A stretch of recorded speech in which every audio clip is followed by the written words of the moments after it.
Hey, this is Todd. I got a lot of great feedback on my Appendix N Willow entry, so I'm back with the movie that holds a special place in my heart from 1986. It's Highlander. The titular Highlander is one of these warriors, so called because he hails from the Scottish Highlands. His most potent enemy is the Kurgan, a formidable, perfect warrior from an ancient, brutal people.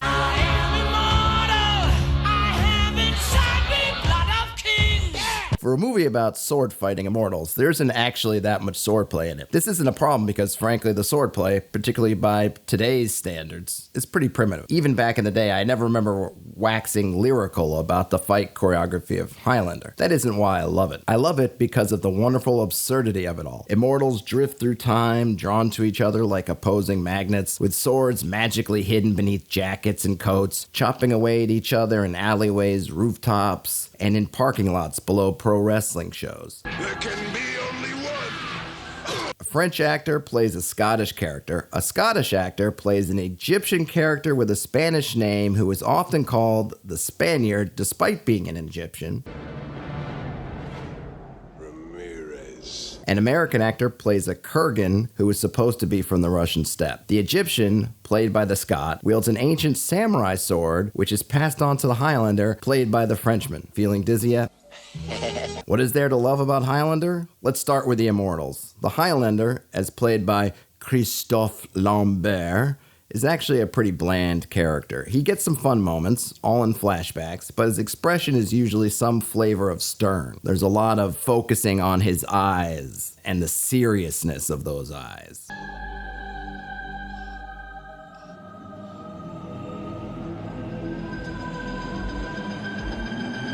The Kurgan, played with vigorous villainy by Clancy Brown, is the highlight of every scene that he's in. They give him a lot of humor as well. He's got the best lines in the film.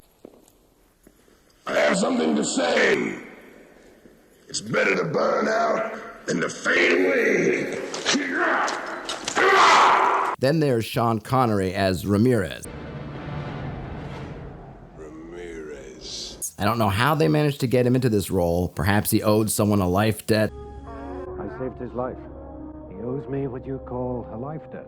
Whatever the reason, and despite or because of the ridiculousness of the role, he plays it well and straight as the Highlander's mentor and teacher of all things immortal. And I almost forgot the pretty darned amazing soundtrack from Queen. Princess of the Universe in particular really sets the tone for the movie and pumps me up for some Highlander action every time I hear it. As inspirational material, the movie delivers some food for thought. The immortals, particularly the Kurgan, when he shows up in medieval Scotland to fight the young, not yet immortal Highlander, is the perfect encapsulation of a classic high-level fighter showing up in a scrap of zero-level warriors. He figuratively and physically just towers over everyone else on the battlefield. The powers of the Highlander are left very enigmatic, vague, and frankly underused in the film, but the concepts of the quickening and the eternal battle of supernatural warriors is pretty cool. When one immortal kills another, they literally seem to power up, very much like a player character might level up, though it does not explain much at all what such power actually does for them. The prize, as a concept, is also cool, even if the actual implementation in the film isn't very exciting.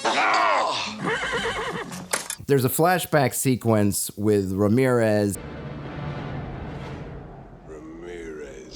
teaching the Highlander about the quickening and about all this. They can breathe underwater or don't need to breathe. They can sort of feel the pulse of animals and use their physicality. At one point they race with a deer, I think, or an antelope or something like that, and then they're feeling the heartbeat and they're climbing up to the top of mountains and they're feeling the joys of the quickening. And that's the last we hear about it in the film. In modern New York, you'd think they'd powered up over hundreds of years. Certainly the Kurgan, with his reputation, must be super powered. And there's no sense of them picking up the pulses of animals or other people or climbing mountains or doing anything like that or really using any quickening abilities at all. There can be only one. It just tends to come down to the Kurgan, Clancy Brown. I don't know what his actual physical measurements are, but he seems like a big guy. And then you have Christophe Lambert, and I don't know his measurements in real life, but he obviously seems like a smaller guy compared to the Kurgan, and that's how they face off. The battle is all about sort of the speed and maybe a little bit of the guile of the Highlander versus the just physical overpowering strength and a little bit of dirty tricks from the Kurgan. But there's a lot there, just in terms of our imagination, what you could do with the quickening. And the prize. And with this sort of leveling up concept that they have, just for whatever reason, they never get into it. But it always seems fun. And I don't remember, literally until I started looking at it now and to kind of analyze it for gameable things, that it really occurred to me like, oh yeah, they really don't touch on much of what the quickening actually does. You might think, well, it does nothing, but then they actually had a flashback that literally shows you, no, it does something. They just, for whatever reason, never use it again. Holy ground, Highlander! Remember what Ramirez taught you. So there's some interesting stuff. I think, as a player, as a GM, I would love to delve into the Highlander universe. Not necessarily the modern day bit, because I actually think it's the least interesting era of Immortals. I was going to say Highlanders, but really it's Immortals. There's only a few of them left. You're just stuck with, I don't know, the kind of modernisms part of it. And that comes up in the movie. There's some police procedural bits as the love interest in the story starts to put things together as far as who the Highlander really is, or at least who he's not, while they're investigating the murder of another Highlander, or another immortal, which of course they don't understand. But the stuff in the past is really great. I wonder, with them being immortal, but with the caveat of they're immortal until you take their heads, you could really think of some interesting consequences in a gameable way if you were going to set this in the past or in a fantastic medieval D&D type setting, because lots of punishments were head removing, right? If this was Napoleonic France, you were getting your head chopped off. So you have this idea of the guillotine. You obviously have in Britain, they would behead nobles, things like that. So you can certainly see in a fantasy game, or at least a fantasy of the conventional European style, that just because you can only die by your head being removed doesn't mean you're not going to end up in situations where they want to remove your head. There can be only one. So it would be interesting to play with that, because if you throw them in a prison, they'll languish there forever. It'd be cool to run into an NPC who is an immortal, and these immortals, they're not gods. They're not, as they showed in the movie, they're not particularly superpowered. They don't have super strength. They don't have super agility. They just can't be killed unless you know how. So what do you do with that if you're an NPC or you're a PC and you're thrown into some oubliette and you can't die, but then again, you have no special skills to get out? I saved his life. He owes me what you call a life debt. There was a TV show, Highlander, which I enjoyed as sort of a guilty pleasure. I am Duncan MacLeod, born 400 years ago in the Highlands of Scotland. I am immortal, and I am not alone. For centuries we have waited for the time of the gathering, when the stroke of a sword and the fall of a head will release the power of the quickening. In the end, there can be only one. It was fun, but they introduce some twists into it, as you have to do when you're building something from a movie into a multi-year series. And that was that there were certain external organizations not run by immortals that had information about the immortals. I think there was one of them that they were just like the chroniclers. They were just here to tell the stories, tell the histories of the Highlander. So they knew what was up about the Highlanders, and they passed down their notes from generation to generation. I think they were called the Watchers, and they just watched, as their name implies. I am a watcher, part of a secret society of men and women who observe and record, but never interfere. We know the truth about immortals. In the end, there can be only one.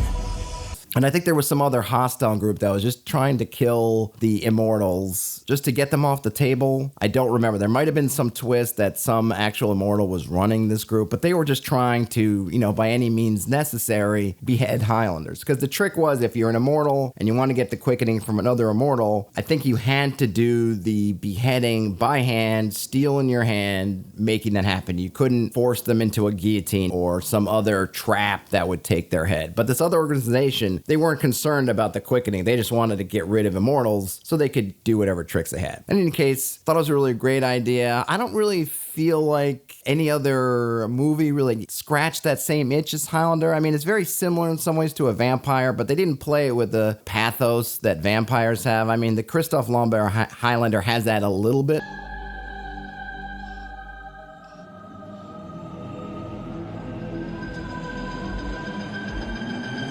But they have so many other immortals that you run into that have a little bit more zest for the immortal life, that it doesn't seem like that's the core sensibility more than it's just his own weariness, which may apply to vampires as well. But I didn't feel like, oh, this is just another way of doing a vampire. And if you want to pull in stuff from the TV show, that there are organizations, if you were going to flash this back to more medieval setting, you could call them guilds, maybe a certain church or religion.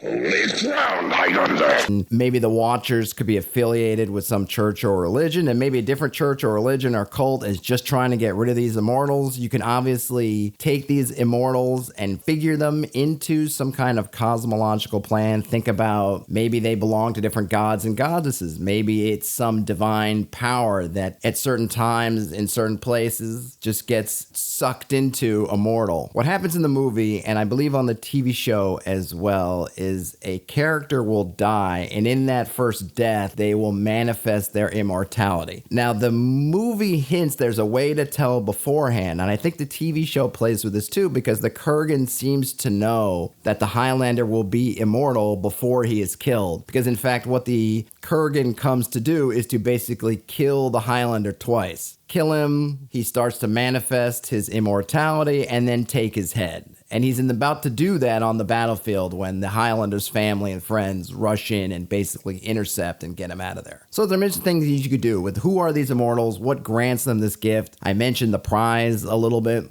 They kind of give some vague idea of you could kind of wish something with the prize. You could wish for world peace. You could wish for something else. They mentioned that the Kurgan's going to wish for a land embroiled in darkness sort of thing. But it can be a great MacGuffin type thing if why these various immortals are fighting or who may be trying to take out or manipulate the immortals and why. It's because you've got this prize at the end of it all. So there's some fun stuff. Highlander's a great movie. If you have a chance to check it out, I think it's on Netflix. If it's not on Netflix, it's definitely on one of the other streaming services. I'm 99% sure, but it's worth the buy. Buy it on disc, buy it on Amazon, whatever, digital video. Buy it on your digital purveyor of choice, Apple, Amazon, whomever. If you haven't seen it, it's definitely worth the watch. If you have seen it, let me know what you felt about it. Did it influence your games? Did you pull any ideas from Highlander and throw them into your role-playing games, past, present, or are you thinking about it in the future? Let me know. But that's Highlander, and I'll talk to you later. We are born to be kings. We're the princes of the universe.